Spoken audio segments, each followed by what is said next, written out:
to interrupt you and just say that there are more people in jail in the UK because they spoke what they thought was right or they had interest online than there are in all of Russia. Oh there my are more goodness.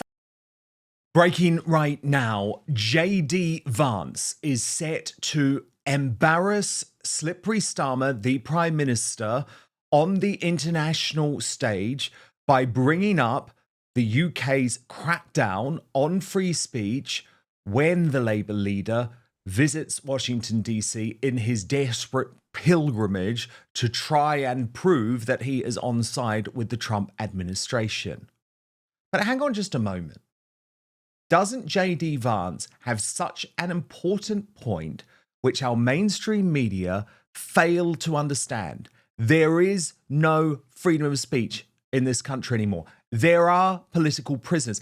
And when they are told these facts, they simply cannot get their head around it. Look, for example, at this interview where Victoria Derbyshire was completely embarrassed by facts on Newsnight. Example, JD Vance, the US Vice President, was talking about a retreat of free speech in Europe and the UK at the same time as cuddling up to President Putin, where if you speak against him, you get put in jail, where if you oppose his policies, you get poisoned, where you can be... I just have to interrupt you and just say that there are more people in jail in the UK because they spoke what they thought was right or they had interest online than there are in all of Russia. Oh my goodness, I don't know where. She doesn't know where you got that from. Well, guess what, Victoria Derbyshire? It's a fact.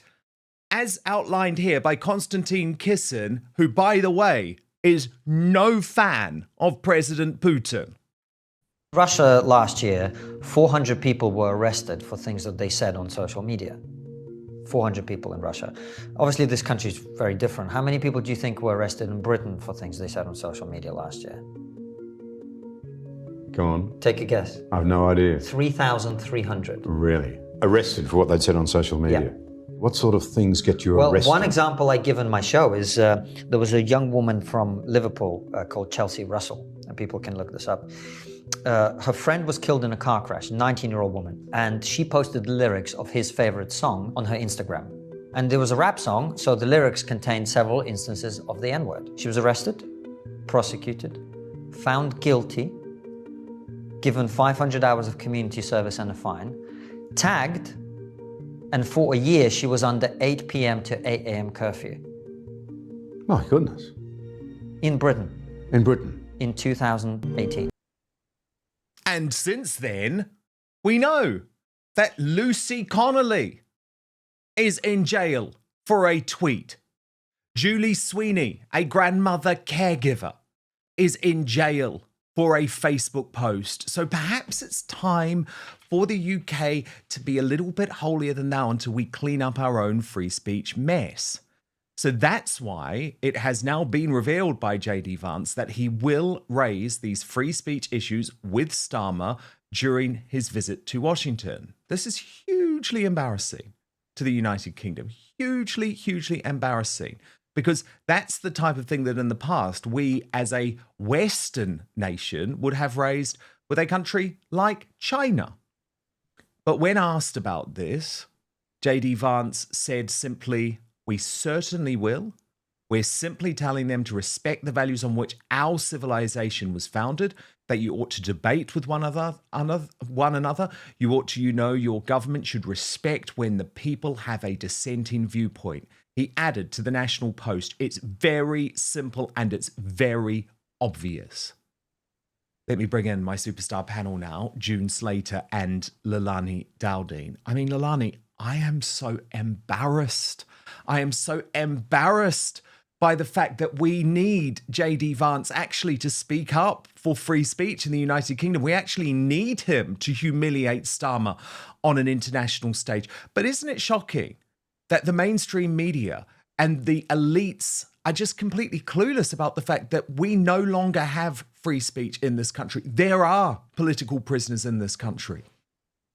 There are. I thought the funniest thing was when the German defense minister said that JD Vance's speech was not acceptable. Do they not understand the irony of it? You know, JD Vance goes on to say Europe does not accept free speech, and the German defense minister says, yeah, the Vance speech is not acceptable. Like literally those words, this is not acceptable. So it's, you know, we don't. That's the real truth of the matter. And as you said, Lucy Connolly and all the other people locked up. I was just speaking to Mark Heath, somebody that you've had on your show. He was somebody that was arrested. Luckily, I think he was the first person that actually didn't get a jail sentence. But he was still kept on remand for a long time, stopped from seeing his family over a social media post. So it is what's going on in England. And I'm so grateful that we have someone like JD Vance that is going to start holding our leaders to account with what's going on. I know that I was censored. You know, thankfully, I wasn't put in jail, but I was censored right from the start of lockdowns, right from the start of talking about the jabs, talking about how our economy is going to go to pieces if they keep us locked down. All of these things, but now it's further where you're actually getting arrested. Look at Bernie Sporthoff, held for over 72 hours, I think, because of a post that she put on.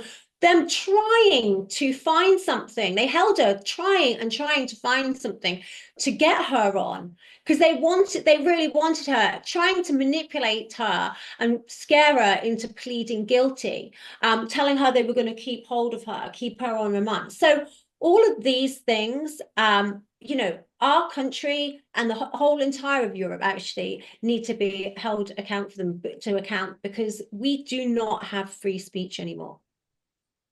And June Slater, you went viral all over the world this week with your post on X standing up for Tommy Robinson. I led the show on it on Monday because it sparked Rupert Lowe, the Reform UK MP, to actually write to the Ministry of Justice about his treatment behind bars at HMP Woodhill, which has become more deranged and just cruel, actually, just cruel and inhumane over the course of the week. June, this post has now been seen all over America. Millions of people have viewed it. It seems to have helped change the narrative. At this point, JD Vance hasn't actually named Tommy Robinson, but it does feel like that's what he's getting at. Would you agree? But first, don't eat breakfast until you learn about caloric bypass.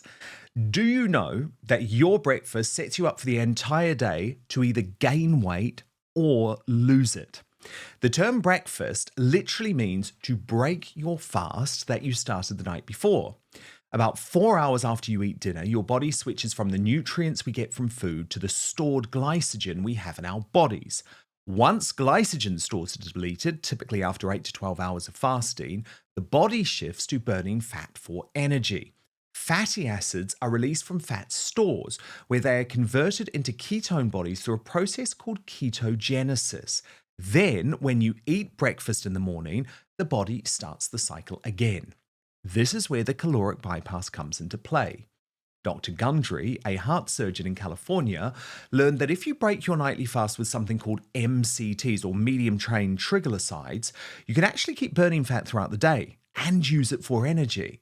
But there are specific types of food that contain these MCTs. Using this breakfast breakthrough, he was able to lose 70 pounds just through diet, and he did this in his 60s. So you can find out all about it and his exact method by going to thehealthyfat.com/outspoken. That's thehealthyfat.com/outspoken, or click on the link in the description box below or on the QR code which is on screen if you're watching on YouTube or Rumble. It is important to remember that everybody's body processes fat differently, and it all depends on your unique metabolic type, which is why in the video he released for my special viewers, he talks all about it. It really is quite fascinating and might change the way you think about health. So go to thehealthyfat.com/outspoken or click on the link in the description box below. But now, back to the show. I can only hope so. I mean, I purposely didn't even name Tommy in the post because I knew it would be so emotive, and it was worded in such a manner to give people an escape route. It was a conscience pricker. It wasn't an insult. It wasn't designed to upset or anger anyone. It was designed to prick people's consciences, because no matter how you see Tommy Robinson, good, bad, indifferent, he deserves better treatment. This is beyond rational. And you've got a man who's in isolation, who's been disallowed visits, now disallowed phone calls, and now being punished even more because of his attitude. Apparently he's had some sort of outburst. You're going to have an outburst, aren't you? Is that not just human nature? I mean, I really do think, and I've got to say that the Reform Party have been concerned about this, not because they support Tommy Robinson, because they support human nature, because they support the right for people to be treated properly within the legal system. And I'm afraid I don't think we can rely on that anymore. I'm a pretty tepid blogger. If I'm insulted, it's usually for humour. It's not usually to cause any aggression. But nevertheless, I worry. I've put that much stuff out now. They'll probably pick something up about me that's 5 years old. I don't know. But the trouble is, we've got a leader who I think, apart from the fact that he'll have to deal with America and probably Vance, and if you had anything about him, he'd be dealing with President Trump, wouldn't he? But he's not. He's going to see Vance. That's the first kick in the teeth. And internationally, it's the showing up. But this is a man with a skin like a rhino. This is a man who's just driven down this path of cultural Marxism. I'm sorry, I think it just fits the bill. And he's got a set of stooges that agree with him, and even more stooges in the European Union. Ursula von der Leyen, I had to laugh at Bushra, who put out that here's another deranged right-wing politician. The last thing Ursula von der Leyen is right-wing. This is typical leftism. This is typical socialism, typical anti-democratic, autocratic political stance, stops free speech. 60 Minutes did a piece about free speech in Germany, where they were doing dawn raids on people for putting a cartoon up about religion. I mean, you just can't make this up. It's madness. Dawn raids, 6 coppers, and they're armed in Germany. And this was carried on across the country, not just in one canton either. So that's Germany. So the critical thing that's happening to all of us, and nobody's taking much notice, apart from me and Mitch late at night when we're talking in WhatsApp, I don't mean together in bed, I just mean WhatsApp, is the German elections. The guy who wants to be the Chancellor has already said that if AfD win, they'll nullify the election like they did in, I think it was Romania, it was an Eastern Bloc country. This is how far down the slippery slope we're going. Alice Weidel would make a superb German Chancellor, and the AfD party is completely rational, and I think it's completely unjust to refer to wanting normal things like the right to your own religion, no other religion towering above yours, the right to be able to speak as you find. It's just rational behaviour. It's not right wing at all. It's how we should be. Of course, but the media have described it as far right. As a result, we've seen Nigel Farage, the Reform UK leader, distance himself from the AfD. But you've got JD Vance, who I think is now one of the great hopes for the world in terms of the next generation, the post-Trump generation, saying, hang on a moment, wake up. There's a very, very obvious reason that the AfD are charging ahead in a lot of the polls at the moment, although, of course, we'll find out the results at the election over the weekend. Leilani Dowd, I just want to ask you about the Tommy Robinson situation, because, of course, you have been an outspoken supporter of Tommy at a time when actually you got completely cancelled for even mentioning his name. Elon Musk has shifted the Overton window. How difficult has it been for you to see his treatment behind bars at Woodhill this week?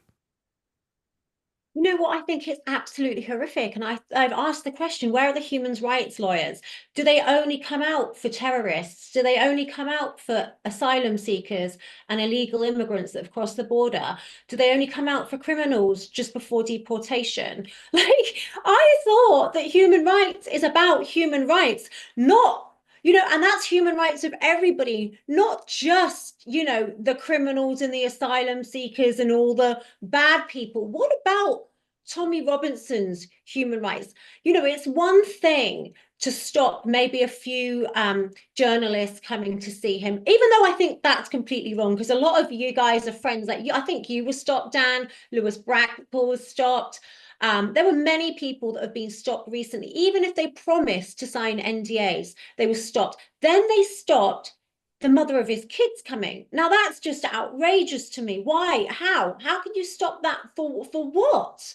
And then there's issues with his food, because he's afraid that he's going to get poisoned by somebody who makes the food in the kitchen. So he's only eating canned food. So he's losing loads of weight. There's all these horrific things happening, and it's completely unjust. And I don't even know why this guy, for what he's accused of, or what he's been charged, found guilty of, why he's even in that kind of a prison with rapists and murderers in the first place. Why is he in one of the strongest, toughest prisons? Totally. And certainly I feel a bit of guilt about this whole situation, because it was after my visit that HMP Woodhill and the governor there, Nicola Marfleet, decided to introduce NDAs. I was never asked to sign one at all. I believed, and I know Tommy supported me with this, that it was totally within the public interest to say, actually, Axel Rudakabana, the Southport massacre terrorist, is now practicing the Muslim faith behind bars at Belmarsh. And I certainly have no guilt about revealing that, but I do have a lot of guilt that as a result of me revealing that here, Tommy has been put in this terrible, terrible situation.